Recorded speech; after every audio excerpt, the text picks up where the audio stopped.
بسم الله الرحمن الرحيم.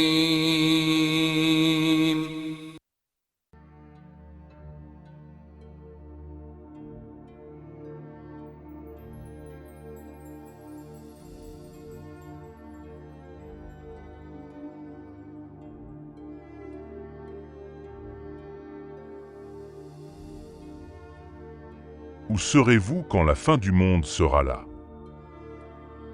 Serez-vous en train de prendre votre petit déjeuner, sans savoir que c'est le dernier, une tasse à la main, le regard perdu dans vos pensées, pendant que le monde s'apprête à changer à jamais?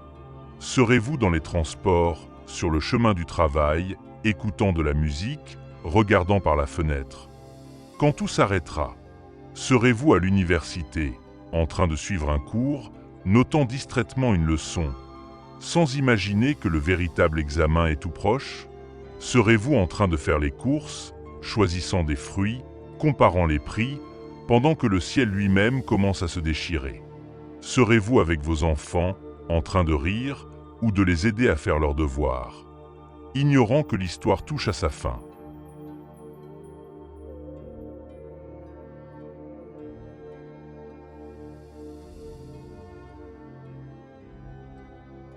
Bienvenue dans cette vidéo où nous allons plonger dans l'un des événements les plus saisissants et les plus redoutés de l'histoire humaine. Le jour du jugement dernier. Un jour où la terre tremblera, où les cieux seront déchirés et où l'humanité se retrouvera face à son Créateur.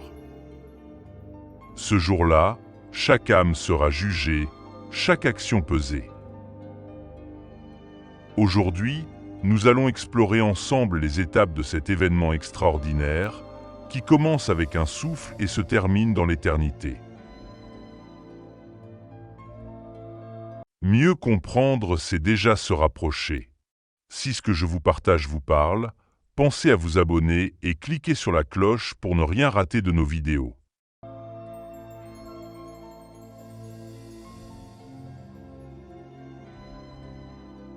Préparez-vous, car ce voyage vous bouleversera.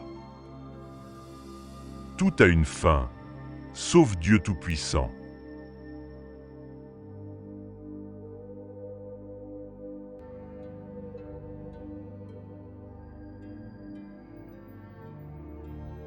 Les empires s'effondrent, les montagnes s'érodent, les corps vieillissent, les cieux s'assombrissent.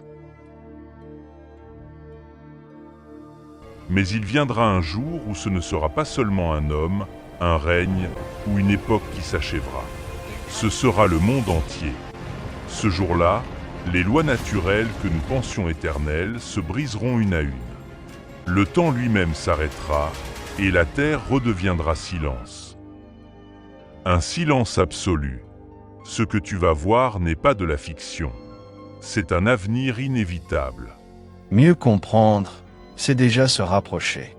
Si ce que je partage vous parle, pensez à vous abonner et cliquez sur la cloche pour recevoir les prochaines vidéos simples, claires et accessibles. Il est décrit avec précision dans le Coran et la Sunna. Un récit solennel, puissant et bouleversant. Préparez-vous à plonger dans le moment le plus vertigineux de l'histoire de l'univers, la fin du monde et le début de l'éternité.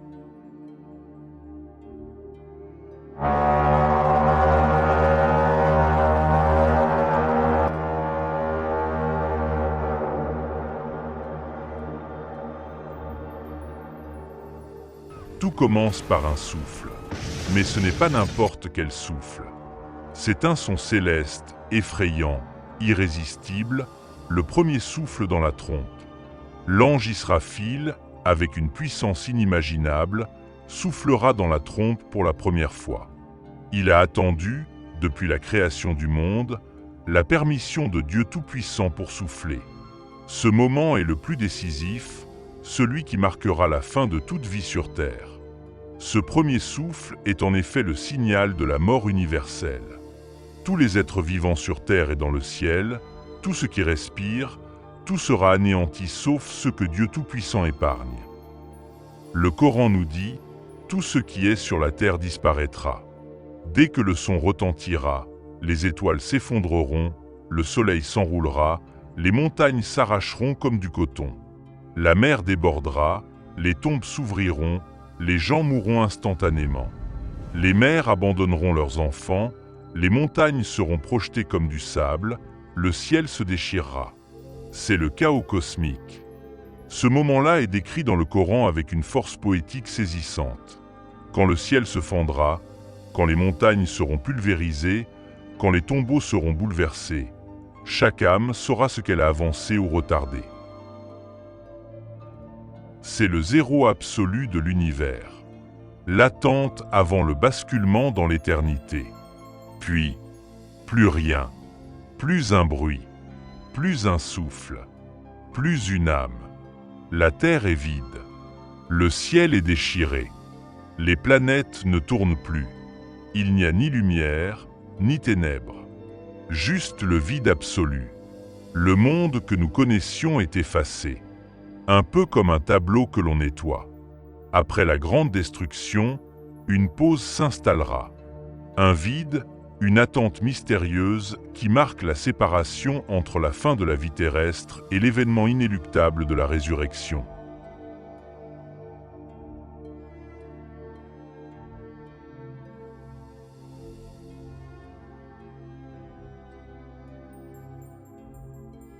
Les âmes des défunts, ainsi que tout ce qui a été créé par Dieu, se retrouveront dans un état intermédiaire entre la vie terrestre et l'au-delà. Cet espace de transition, mystérieux et insondable, n'est ni la fin ni le commencement, mais un moment suspendu dans le temps, presque irréel où l'univers tout entier semble retenir son souffle. Certains parlent d'une durée de 40 jours, d'autres murmurent 40 années, mais aucune mesure humaine ne peut saisir la véritable durée de ce silence. Ce temps, inconnu, insondable, est un secret divin, une énigme que seul Dieu connaît. Le prophète lui-même ne l'a pas précisé dans son hadith, entre les deux souffles, il y aura 40.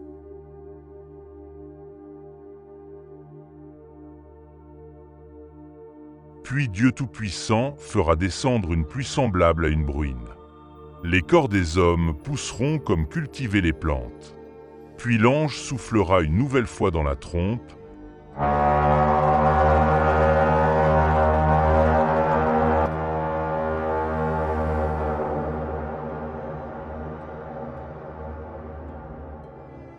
Et là, l'impensable se produit.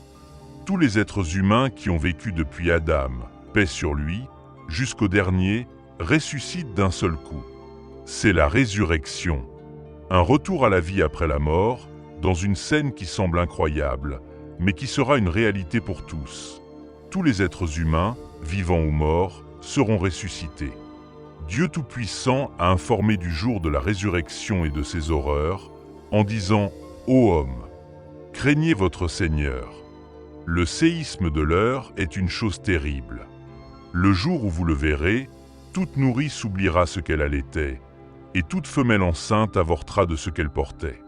Et tu verras les gens ivres alors qu'ils ne le sont pas. Mais le châtiment de Dieu Tout-Puissant est dur. » Imaginez la scène.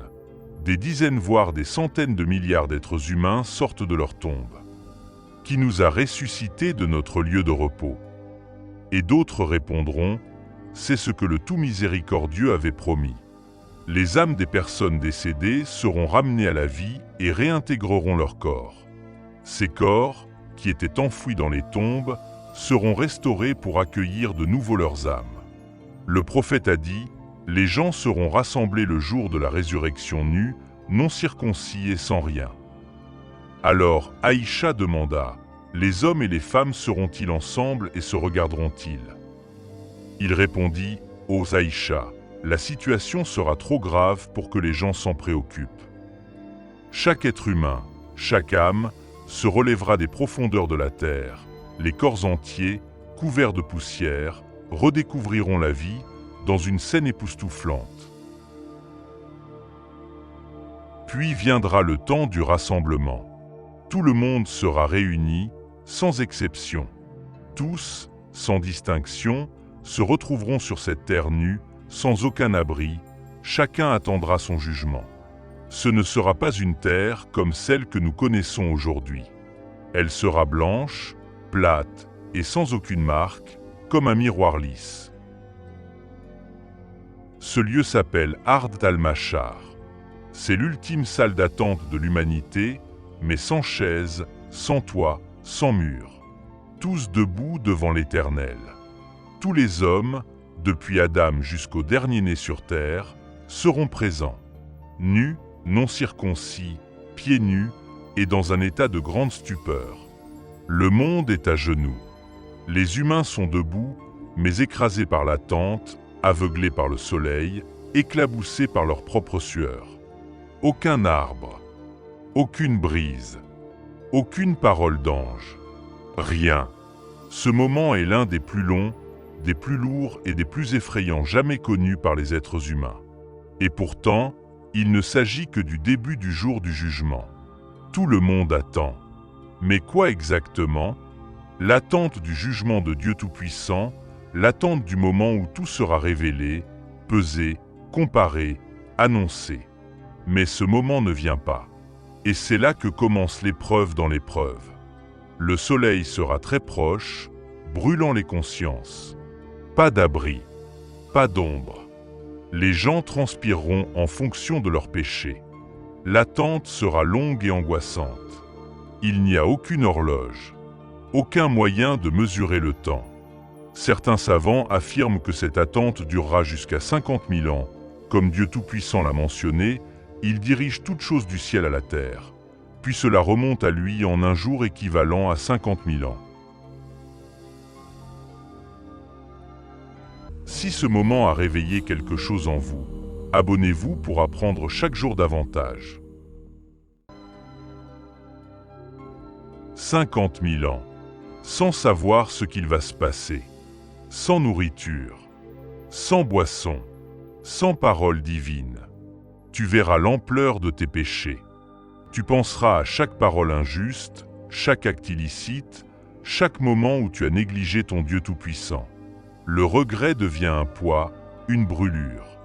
Chaque âme sera seule avec son destin, en attendant que le grand jugement commence. Certains suffoqueront, d'autres trembleront, d'autres encore perdront connaissance de peur. Le cœur bat plus fort qu'il n'a jamais battu. L'attente est insoutenable. L'inquiétude et la terreur rempliront l'air. Les visages seront marqués par la peur, l'incertitude. Ce rassemblement sur l'ère de jugement sera un moment où chaque être humain devra faire face à ses actes passés. Des centaines de milliards d'êtres humains, voire plus, sont là, dans un état de panique extrême. Alors, l'humanité entière, épuisée, va commencer à chercher désespérément quelqu'un pour intercéder auprès d'Allah, pour que le jugement commence enfin.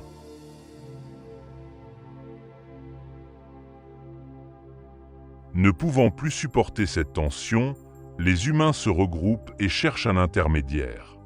Ils vont donc voir, dans l'ordre chronologique, les plus grands prophètes, espérant que l'un d'eux accepte d'intercéder auprès d'Allah. Ils imploreront Adam, le père de l'humanité, puis nous, Noé, puis Ibrahim, Abraham, l'ami intime d'Allah, puis Moussa, Moïse, avec qui Dieu a parlé, puis Isa, Jésus, pour intercéder auprès de Dieu. Mais tous répondront, « Mon Seigneur est en colère aujourd'hui comme il ne l'a jamais été auparavant. » Chacun leur dira « Je pense à moi-même. » Allez voir un autre. Alors l'humanité entière se tourne vers le dernier messager, le plus aimé de Dieu, Muhammad. Ils l'imploreront, « Ô Muhammad, tu es le sceau des prophètes. Allah t'a pardonné tes péchés passés et futurs. Intercède pour nous. » Et le prophète Muhammad, que le salut et la paix soient sur lui, contrairement aux autres, répondra « Je suis là pour cela. Je suis là pour cela. Je suis celui qui a été choisi pour cette mission. » Alors le prophète se rendra sous le trône de Dieu et se prosternera très longuement, louant Allah avec des paroles magnifiques que même lui ne connaissait pas auparavant, mais que Allah lui inspirera à ce moment. Et là, Dieu lui dit: « Ô Muhammad, lève la tête. Demande, tu seras exaucé. Intercède, ton intercession sera acceptée. » Et c'est à ce moment que le prophète, que le salut et la paix soient sur lui, demandera à Allah de commencer le jugement pour que sa justice commence et que l'attente prenne fin. Avant le jugement proprement dit, certaines personnes auront le privilège de se rendre auprès du bassin du prophète, que le salut et la paix soient sur lui. Le prophète Muhammad, que le salut et la paix soient sur lui, nous a en effet promis un moment de grâce, le bassin d'Allah, où il offrira à ses fidèles une eau pure et fraîche, une source de réconfort dans ce moment de grande épreuve. Ce bassin immense offrira une eau plus blanche que le lait, plus parfumée que le musc, plus douce que le miel. Celui qui y boit n'aura plus jamais soif. Le prophète, que le salut et la paix soient sur lui, a dit « Mon bassin est aussi vaste que la distance entre Ela et Sanaa. Ses pièces sont égales. Son eau est plus blanche que le lait, plus parfumée que le musc. Ses coupes sont aussi nombreuses que les étoiles. »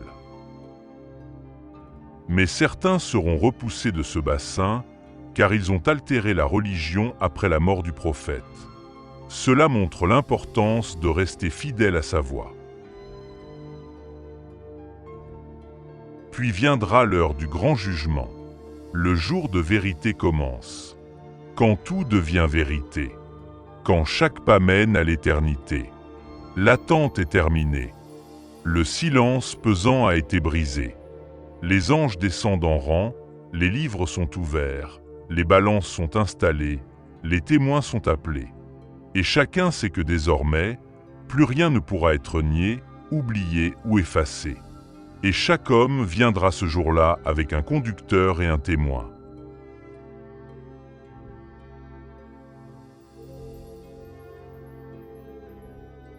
Chaque être humain reçoit un livre qui rassemble toute sa vie, ses actes, ses paroles, ses pensées, ses intentions, même les murmures de son cœur. Les livres des actions seront distribués de manière différente. Main droite pour les bienheureux et main gauche ou derrière le dos pour les damnés. Les balances seront installées. Chaque œuvre, aussi minime soit-elle, y sera pesée. Dieu jugera chaque individu avec justice et miséricorde. Personne ne sera lésé. Quiconque fait un bien fût du poids d'un atome, le verra. Et quiconque fait un mal fût du poids d'un atome, le verra. Imagine ce moment. Tu tiens dans tes mains le journal complet de ta vie. Et tu n'as pas d'avocat, pas d'excuse, seulement la vérité nue. Dieu a promis une justice absolue, incontestable. Les hasanat, bonnes actions, seront pesées face aux sayyat, mauvaises actions. Mais ce n'est pas une question de quantité brute, c'est une question de poids spirituel. Un acte sincère, fait pour Dieu, avec un cœur pur, peut peser plus lourd que toute une vie de superficialité.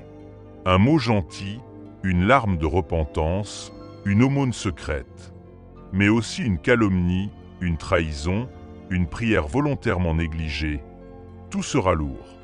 Certains pourront être sauvés par une seule parole dite avec foi. Le jour du jugement, tout témoignera contre l'individu, son propre corps. La bouche se taira, mais les mains, les pieds et même la peau parleront.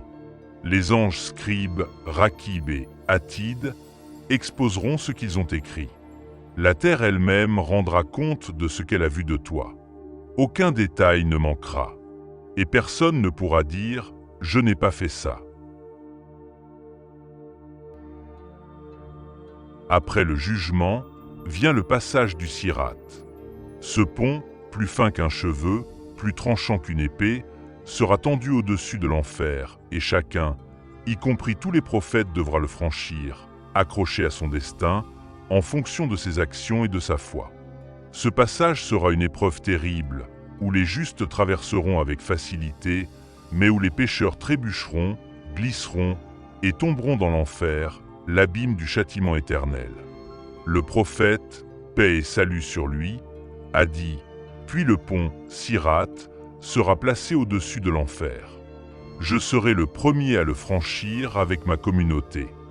Personne ne parlera ce jour-là sauf les messagers. Et la supplication des messagers sera « Ô Dieu Tout-Puissant, sauve, sauve. Le prophète Mohammed, paix et salut sur lui, a averti. Certains franchiront le sirat comme l'éclair, d'autres comme un cheval ou un chameau, et certains tomberont dans le feu. Ce n'est qu'après le passage du sirat que les gens atteignent leur destination finale. Le paradis pour ceux qui ont réussi, l'enfer pour ceux qui ont échoué. Les sorts seront alors jetés.